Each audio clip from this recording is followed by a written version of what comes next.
Hey, what's up everyone? Today I'm doing a quick video with some tips to help you when you're working on your motorcycle. This is almost a no-brainer, especially for bikes that don't have a nice flat section on the swing arm. But there's bikes that don't require the use of spools. I know I went without them for my first two bikes. But now that I have spools on both my bikes, I really regret not using them sooner.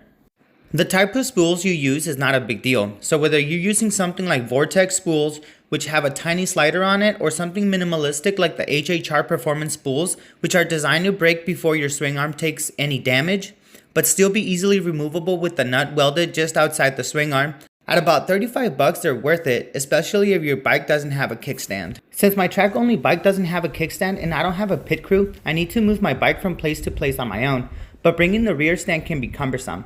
So this is how I move my bike when I need to go somewhere.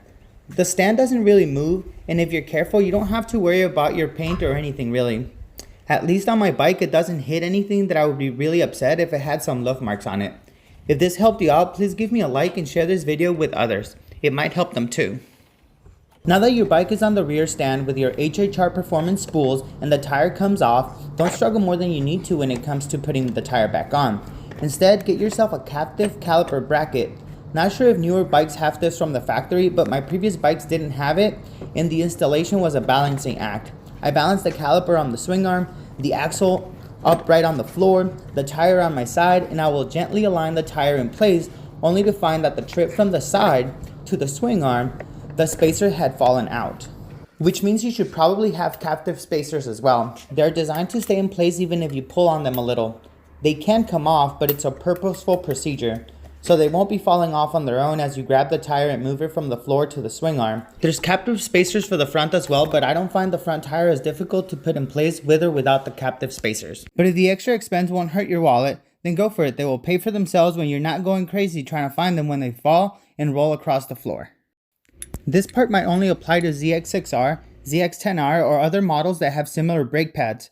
But putting magnets in your calipers to hold the brake pads in place instead of letting them float inside the caliper. This is used by endurance racers, but I really want to do it on my bike since I've had instances in which the brake pads move last minute and I can't get it to fit over the rotor. Not a big deal, but it saves time. Also, when you're pushing in the piston on the calipers, remember to press in the bottom piston first so you don't have to do double the work. I normally just press them in by hand, but there's tools to help you if you're not able to get the piston seated all the way. It doesn't matter which side you do first, but it does matter that you start at the bottom. One thing I feel takes up a lot of time at the track is checking tire pressures, so I decided to buy a TPMS system for my bike. I spent just over 50 bucks on eBay and it arrived in 3 days, so don't just buy the first one you see, buy the one that ships from within the US. They're still China products, but they're in the warehouse in the US. This system will read tire pressures and tire temperatures, so you will know if your pressures are appropriate for the temperature of the tires. If you think this is wasteful, rubber valve stems are like $4 each, and you should replace them with every tire change. Here you're getting metal valve stems, and metal valve stems cost about 20-ish bucks for the set, so at 50 bucks you're paying $30 for the rest of the TPMS capabilities. No more rushing to your pit to monitor your pressures.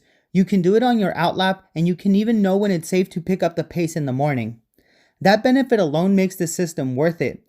All the parameters are customizable directly from the monitor, and even though the interface is not super intuitive, the manual explains it well. Let me know if you want to see a complete review of this unit, and I will do that when the track opens back up. Alright, so I really wanted to say thank you to everyone that stayed till the end of the video. Your commitment and your subscription and your views is part of what keeps me going.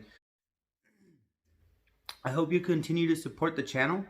I hope that you continue to give me positive feedback or even negative feedback. You learn from that too. So continue to have that feedback coming in so I can continue to improve the channel and make a better channel for you guys.